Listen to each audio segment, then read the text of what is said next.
श्री स्वामी समर्थ. स्वामी महाराजांच्या कृपेने आपल्या सर्व इच्छा आकांक्षा पूर्ण हो ही स्वामीचरणी प्रार्थना. उद्या मोठा गुरुवार गुरुपुष्प अमृत योग आहे. सकाळीच घरात आणा या झाडाचे पान. तुमच्या सर्व अडचणी दूर होतील. तसेच जी कोणती तुमची इच्छा आहे ती इच्छा ताबडतोब पूर्ण होईल. घरातली अडचण दूर होईल. तसेच कोणती तुमच्या घरात आर्थिक टंचाई असेल, घरामध्ये पैसा आला तो पैसा स्थिर राहत नाही, कुठेतरी वायफळ खर्च होतो, मेहनत घेऊन देखील आपल्याला पाहिजे तशी मोबदला मिळत नाही, तर आपल्या घरामध्ये लक्ष्मी स्थिर राहण्यासाठी, पैसे येण्यासाठी, तसेच आपल्या मुलाची देखील प्रगती होण्यासाठी आता प्रत्येक आईवडिलाची इच्छा असते की आपल्या मुलाची प्रगती व्हावी. मग अभ्यासात असेल किंवा नोकरीत असेल, त्याने पुढे असावे प्रत्येक क्षेत्रामध्ये. तसेच आपल्या मुलांच्या अभ्यासात लक्ष लागत नाही किंवा अभ्यास करून देखील पाहिजे तसे मार्क मिळत नाहीत. मग या सर्व गोष्टीसाठी तुम्ही एक उपाय करायचा आहे. अगदी मनापासून श्रद्धेने हा उपाय करावा. तर कोणता उपाय करावा, कोणत्या सेवा कराव्यात हे जाणून घेण्याआधी चॅनलवरती नवीन असाल, चॅनलला सबस्क्राईब करा, बेल आयकॉनला क्लिक करा आणि कमेंटमध्ये श्री स्वामी समर्थ लिहायला विसरू नका. तर आपल्याला या गुरुपुष्प अमृत योगाच्या दिवशी आपण सकाळी लवकर उठायचं आहे. अगदी तुम्ही ब्रह्ममुहूर्तावर उठलं तरी पण चालेल. आपण जी काही पूजा करतो, जी काही सेवा करतो, ती सेवा ही फायदेशीर ठरते. आता या दिवशी आपण अंघोळ करताना अंघोळीच्या पाण्यामध्ये थोडीशी हळद टाकायची आहे. हळद ही भगवान विष्णूंना अत्यंत प्रिय आहे. माता लक्ष्मीला देखील हळद आकर्षित करत असते. तसेच हळद आपला गुरुग्रह देखील बळकट करत असते. हळद टाकावी. तसेच पितृपक्ष चालू आहे, त्यामुळे आपण अंघोळीच्या पाण्यामध्ये काळे तीळ देखील टाकावे, कारण की काळे तीळ हे आपल्या पितरांना, पूर्वजांना समर्पित आहेत. अंघोळीच्या पाण्यामध्ये आपण हळद टाकायची, काळे तीळ तसे गंगाजल देखील टाकायचे आहे, कारण की या दिवशी पवित्र तीर्थस्थानी जाऊन स्नान करणे याला खूप महत्त्व आहे. पण आपल्याला अशा ठिकाणी जाऊन स्नान करणे शक्य नसतं, त्यामुळे आपल्या घरात असलेले गंगाजल तुम्ही अंघोळीच्या पाण्यामध्ये 2 थेंबे टाकायचे आहेत. आता या सर्व वस्तू टाकत असताना आपल्याला एक मंत्र म्हणायचा आहे. तो मंत्र अत्यंत साधा आणि सोपा. गंगेचे, यमुनेचे व गोदावरी, सरस्वती, नर्मदे, सिंधू, कावेरी जलस्मिने सान्निध्य करू हा मंत्र म्हणायचा आहे. आणि हा मंत्र तुम्ही म्हणला तरी पण चालेल. घरामध्ये एखादी व्यक्ती आजारी असेल किंवा व्यक्ती खूप नकारात्मक बोलत असेल, आपण कधी तिच्याबद्दल सकारात्मक बोला, पण तिच्यामध्ये नकारात्मकताच भरलेली असते. तसेच एखादी व्यसनाधीन व्यक्ती असते किंवा मुलांना जरी कोणतीही अडचणी, संकटे असतील, त्यांना देखील अंघोळीच्या पाण्यामध्ये आपण या वस्तू टाकायच्या आहेत, त्यामुळे त्यांचा आजारपण देखील दूर होईल.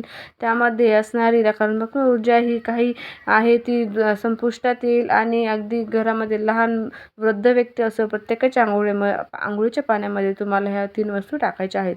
वस्तू टाकून आपण अंघोळ करायची आहे. तसेच भरपूर जणांना नोकरी किंवा व्यवसायासंबंधित अनेक अडचणी असतात, तर अशा व्यक्तींनी रोज अंघोळीच्या पाण्यामध्ये आपल्याला थोडीशी मध टाकायची आहे.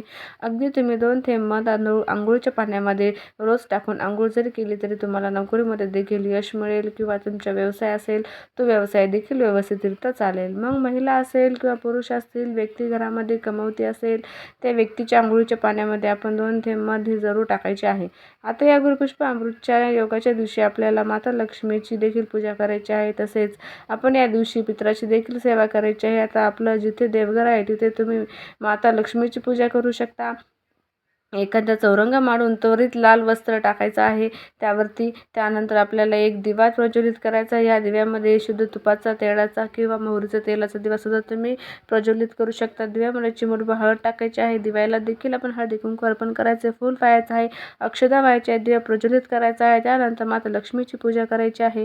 भगवान श्री गणेशाची देखील पूजा करायची आहे. श्री गणेशांना देखील आपण अभिषेक करायचा आहे.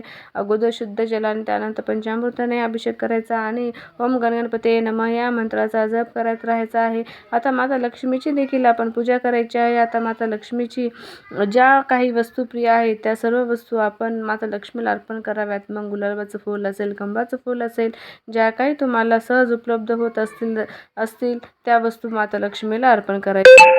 लक्ष्मीला आपण या दिवशी तांदळाची खीर देखील आवर्जून बनवायची आहे. मग ती आपण जोपर्यंत पूजा करत आहोत तोपर्यंत माता लक्ष्मीसमोर ठेवायची आहे. पूजा झाल्यानंतर, सेवा झाल्यानंतर घरातील सर्व व्यक्तींनी खीर प्रसाद स्वरूपात ग्रहण करायचे आहे. यामध्ये साक्षात माता लक्ष्मीचा आशीर्वाद आहे. आता या दिवशी आपल्याला उपाय कोणता करावा? हा उपाय करण्यासाठी आपल्याला एक पिंपळाचं पान घ्यायचं आहे. पिंपळाचं पान अगदी तुम्ही अगोदरच्या दिवशी तोडून आणू शकता किंवा त्या दिवशी सकाळी तोडून आणलं तरी पण चालेल. हिंदू धर्मात पिंपळाच्या झाडाला विशेष महत्त्व आहे. कोणत्याही धार्मिक कार्यात, यज्ञात पिंपळाच्या झाडाचे वेगळे महत्त्व आहे. धार्मिक महत्त्वासोबतच पिंपळाच्या झाडाचे औषधी महत्त्वसुद्धा आहे, ज्याचा वापर करून अनेक प्रकारच्या औषधी वनस्पती बनवल्या जातात.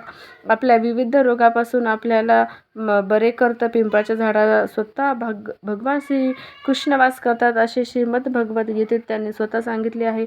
अर्जुनाला उपदेश करताना श्रीकृष्ण म्हणले की अश्वत्थ अहम वृक्ष, ज्याचे वर्णन गीतेच्या 10व्या अध्यायात केले आहे.